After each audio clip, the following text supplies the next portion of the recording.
You sat down on the couch to finally watch a movie, and 15 minutes later, you were organizing a drawer that was already clean. This isn't a strong work ethic. It's the belief that you only matter when you're moving, and your brain runs it to keep you safe. The guilt arrives instantly. In this video, you'll understand why stillness feels like a threat and what to do the moment the guilt hits. You tell yourself you're tidying up the room. You aren't fixing the house. That urge to fold clothes at midnight is an automatic panic button firing in the background. Your body treats an empty hour like a physical danger. There's a hidden reason you reject a break. It's automatic. Something happens the second you stop working, and it has nothing to do with your schedule. To stop the panic, you have to see what the quiet wakes up. The loop you never noticed. Midnight arrives, and the bookshelves are getting reorganized again. Sleep feels wrong, as if the day hasn't been earned yet. You know that exact pull. A physical pressure builds in your chest the moment you sit down to do nothing. Cleaning the baseboards becomes easier than sitting alone with your thoughts. You are fighting a completely automatic physiological reflex. A cleared schedule and a hidden phone don't stop the restlessness. The quiet fails to hold. Your nervous system treats stillness as a signal that you are losing your grip on your own value. Years of refusing to stop carry a heavy price. Exhaustion persists for so long that your body forgets how to power down. The off switch stops working entirely. Months pass while you run on fumes, burning energy every time you try to sit still. Eventually, stopping becomes harder to handle than the work. That restless energy has a purpose. Every day you leave it unnamed, the toll goes up. Why the quiet feels dangerous. 6 o'clock hits, and you close your laptop to tell people you're done for the day. You believe your constant stress prevents a disaster. The email tab stays open on your phone, refreshing every 10 minutes in case something breaks. You think you're being responsible. Stepping away completely feels like the whole operation will collapse. Your evening becomes a mental trial where you justify your downtime. You list every answered email and formatted spreadsheet, defending your right to stop working to an empty room. There's no jury. You hold the gavel.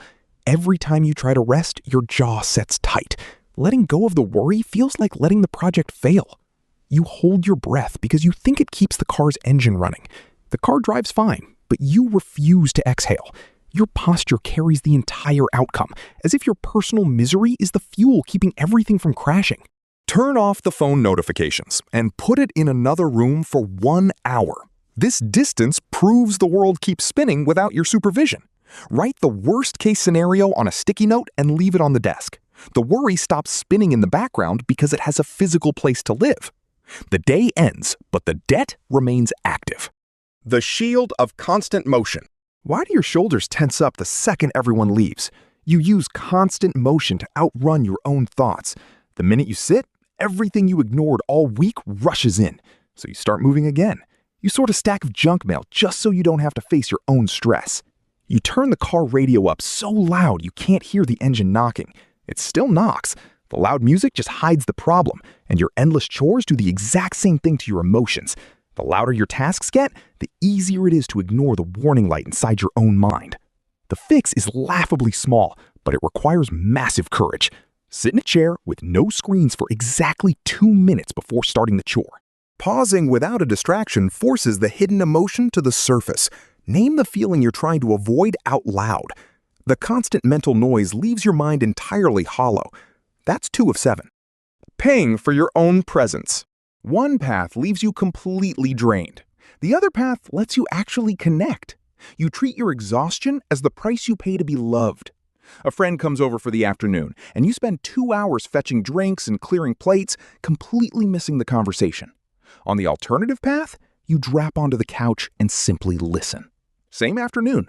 One version builds a friendship. The other builds resentment. Effort becomes the only metric for your worth. Resting around a guest carries a deep sting, because that assumption whispers that your company isn't enough unless you serve them. You eat cold pizza standing at the counter just to surrender the comfortable chair. Pure sacrifice. Hospitality turns into a cover charge you pay just to exist in your own house. You act like a waiter trying to earn a tip every time someone visits. It backfires. Bustling around doesn't make your guests comfortable. It makes them feel like an imposition as they watch you sweat. Claim your space in the conversation. Ask them one direct question and let them do the talking while you sit. Leave the empty cups on the table until they leave. You expect the toll to vanish the minute everybody leaves. Instead, the heaviest tax lands exactly when you try to do something just for fun. You haven't seen the final price of this pattern, and it's waiting for you in the one place you think you're finally alone. The tax on your joy. Starting a hobby just for fun already failed. It didn't hold. 2 weeks into watercolor painting, you researched shipping costs for an online storefront. You destroy your own joy by demanding it produce a profit. Unmonetized play suddenly feels like a massive waste of hours, so you turn an escape into another job. The joy isn't supposed to pay rent. Every minute spent off the clock feels irresponsible unless it generates a return. You bolt a tax meter to a playground slide.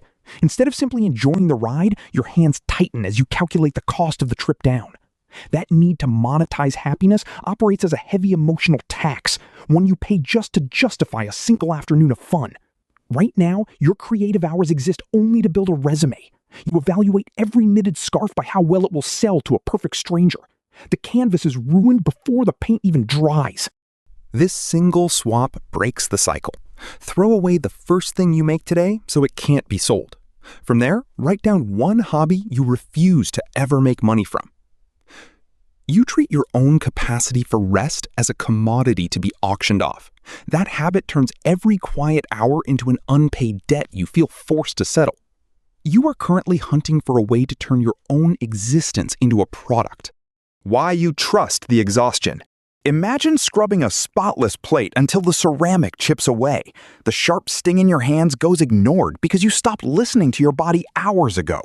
A light workout feels like a failure, so you force your muscles through a brutal session. The connection to your own physical warning signals has been severed. Who are you if you aren't the most driven person in the room? There is no answer. No dirt remains to wash, but the sponge keeps grinding into the porcelain anyway. Feet drag.